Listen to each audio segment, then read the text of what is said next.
Battle Creek, Michigan, a vibrant city of 50,000. We are understaffed and underfunded, forced to make do with substandard and out-of-date equipment. Shot him in the head! Oh, jeez.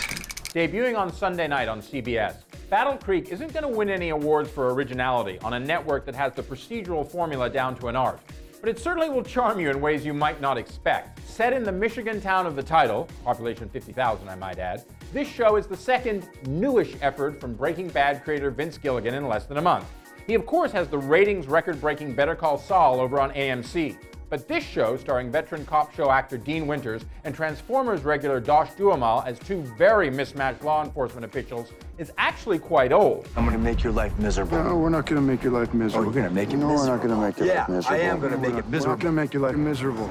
Battle Creek came out of a pitch Gilligan made over a decade ago, long before Breaking Bad took off. CBS passed on it at the time, but never one to miss out on a good thing if they have their hands on it. CBS dusted off this baby, partnered Gilligan with Due South producer and house creator David Shore, and gave Battle Creek a prime mid-season Sunday slot.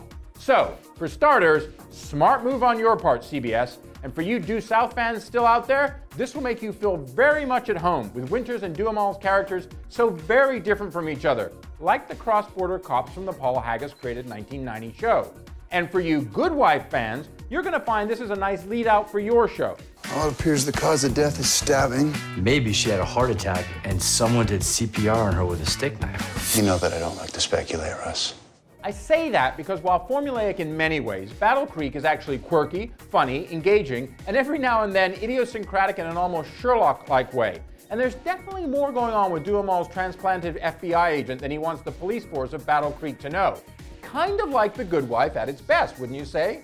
Now, being that it's Gilligan and Shore, and the pilot is directed by Bryan Singer, a lot of the appeal of this is in the sheer creative firepower, and the 60-minute subplot and Tom Selleck name drop, which are both hilarious and shameless, and kind of perfect in my opinion. And speaking of perfect, that's what Duhamel's Milton Chamberlain, yes, you heard that name right, basketball fans, is. And that's why, among a million examples, I'm sure to come over the 13-episode run of the show, the rumpled and constantly complaining Russ Agnew has a problem with his new partner of a sorts. There's ruffled feathers and egos, cynic Agnew versus Mr. Upbeat Chamberlain, and a double homicide in the first episode that sets off a dynamic that is simply eminently watchable for a truly odd couple. Now, CBS are generally so smart in the way they schedule their shows, so I wouldn't be surprised if Battle Creek wasn't a hit right out of the gate.